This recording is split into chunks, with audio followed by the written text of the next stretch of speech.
Pemirsa, menjelang kepulangan jamaah haji kloter pertama pada 15 Juli 2022, Kementerian Kesehatan telah menyiapkan pendampingan kesehatan bagi para jamaah, mulai dari kedatangan di bandara, asrama hingga ke daerah masing-masing. Hal tersebut disampaikan langsung oleh Susari dalam program FMB 9 yang disiarkan dari kantor Kemenkominfo Republik Indonesia.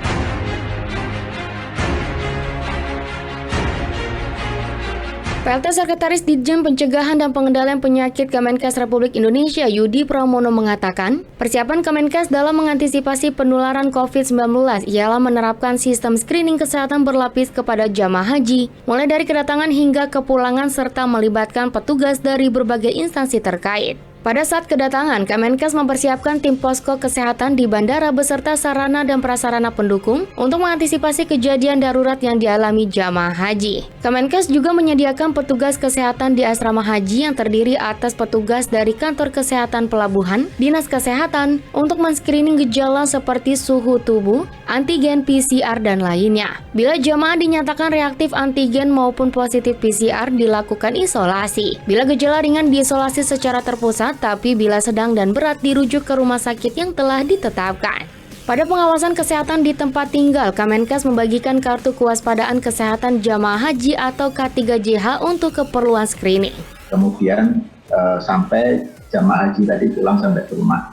Jadi 2 tahap itu kita siapkan, di mana untuk kedatangan nanti kita sudah menyiapkan tim posko kesehatan di bandara. Kemudian kita juga menyiapkan untuk emergensi apabila ada kasus-kasus yang terjadi pada saat jamaah tiba di bandara, kemudian sampai ambulannya dan rumah sakit rujukan.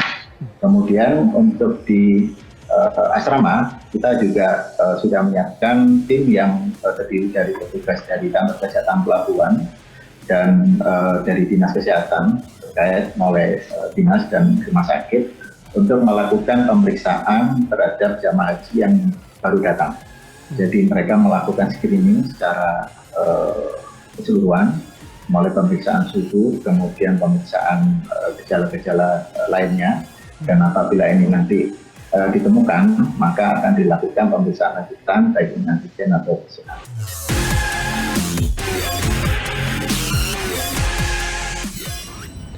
Setelah absen selama 2 tahun, Kementerian Pertanian akhirnya kembali melepas ekspor porang ke Tiongkok sebanyak 110 ton porang senilai 4 miliar rupiah.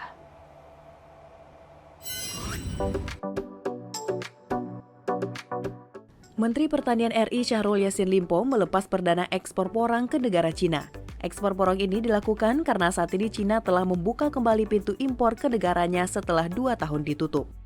Porang yang diekspor sebanyak 110 ton yang berasal dari pabrik porang PT Insan Agro Sejahtera di Dusun Panjojo, Desa Lasang Barat, Kecamatan Palombangkeng Utara, Kabupaten Takalar, dengan nilai ekspor porang sebesar 4 miliar rupiah.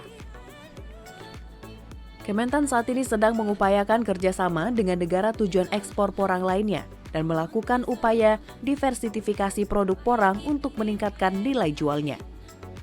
Karena porang tidak hanya dapat dikonsumsi sebagai makanan sehat, namun juga sebagai bahan kosmetik dan obat-obatan dalam dunia farmasi. Berhasilnya Indonesia melakukan ekspor porang ke Cina ini merupakan usaha keras dari pemerintah dan juga petani porang. Dikarenakan Cina menerapkan kebijakan hanya porang dari daerah penghasil porang terbaik yang dapat diekspor ke negaranya. Mentan mengatakan agar petani porang dapat menerima keuntungan yang lebih besar diperlukan peningkatan jumlah dan jenis produk turunan porang. Menurut data dari Balai Besar Karantina Pertanian Makassar, sepanjang tahun 2018 hingga 2020, ekspor porang ke negara Cina telah mencapai 152 ton. Ekspor kita tahun lalu naiknya 38%, Pak.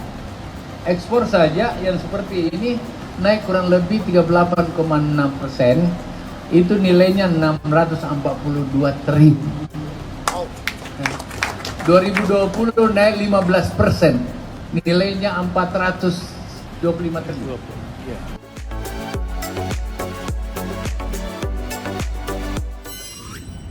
Badan Riset dan Inovasi menggelar Pekan Pemuda Ilmiah Riset dan Inovasi ke-20 untuk mendukung lahirnya ilmuwan muda di Indonesia dengan hasil riset yang berkualitas.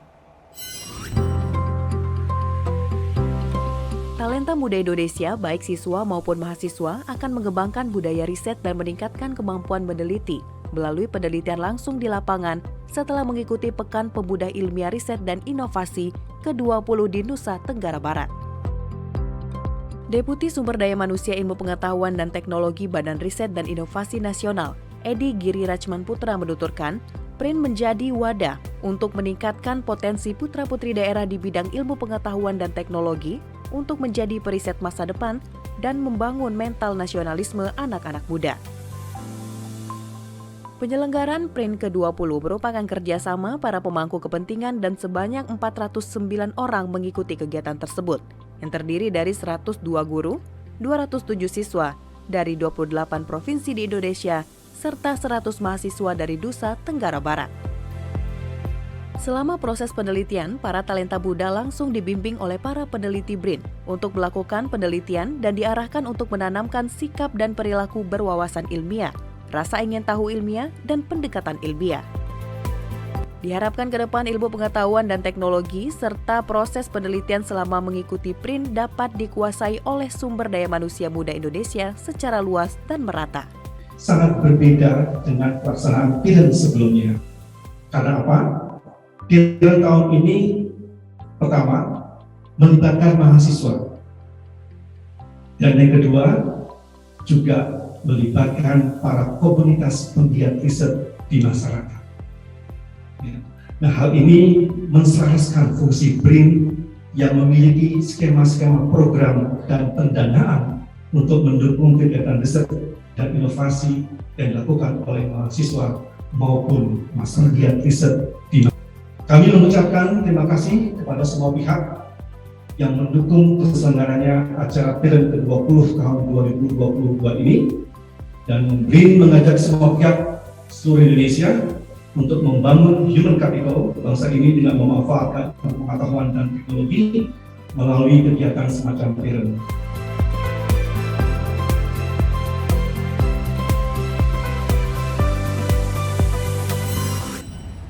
Dalam kunjungannya ke Balai Besar Penelitian Tanaman Padi di Subang, Presiden Joko Widodo mengimbau kepada para petani untuk tidak ketergantungan pada satu jenis bahan pangan saja, melainkan berbagai jenis pangan lainnya.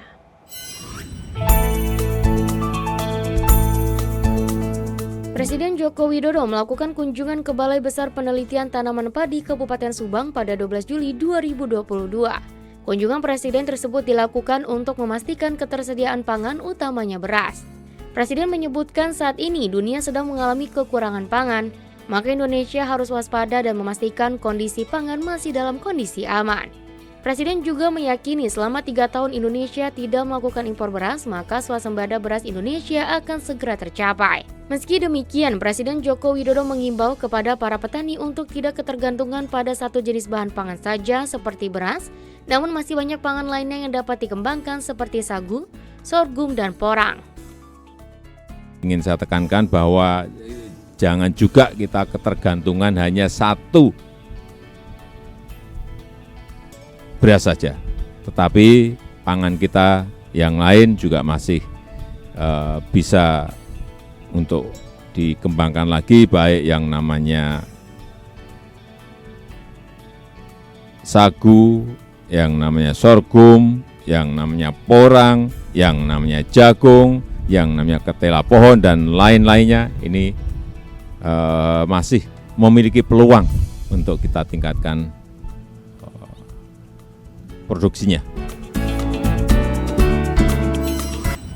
Pemirsa, usai jeda kami akan kembali dengan informasi penguatan data sektoral Kalimantan Selatan melalui Satu Data Banua. Usai jeda.